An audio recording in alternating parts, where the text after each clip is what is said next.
Prime Minister Justin Trudeau confirmed that Canada would comply with International Criminal Court (ICC) rulings, including potential arrests of Israeli Prime Minister Benjamin Netanyahu or Defense Minister Yoav Gallant if they enter Canadian soil. "We stand up for international law and will abide by all regulations of the international courts," Trudeau said Thursday.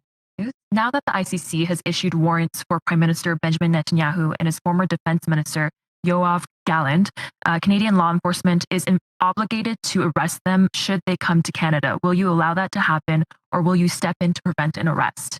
First of all, as Canada has always said, it's really important that everyone abide by international law. This is something we've been calling on from the beginning of the conflict. We are one of the founding members of the International Criminal Court, the International Court of Justice. We stand up for international law, and we will abide by all the regulations and rulings of the international courts. This is just who we are as Canadians. At the same time, we need to keep working to solve this terrible situation. We need to see aid flowing in to people who are facing famine and disease. We need to see all the hostages released. We need to see Hamas lay down its arms. We condemn Hamas for its continued actions. We need to see a ceasefire that protects civilians. We need to get back on track towards a two-state solution with a peaceful Israel living alongside a peaceful Palestinian state. These are the things that Canada has been working on.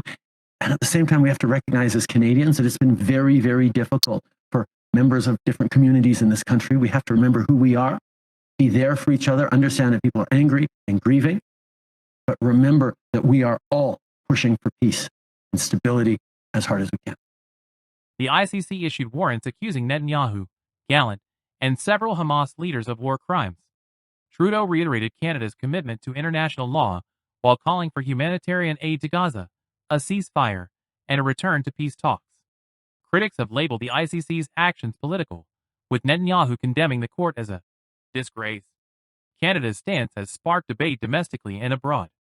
Foreign Affairs Minister Melanie Joly deflected comparisons to U.S. policies, which currently oppose such arrests. The conflict in Gaza has left thousands dead, with both Israel and Hamas facing accusations of targeting civilians. The situation underscores Canada's challenging role in balancing international commitments with complex geopolitical realities.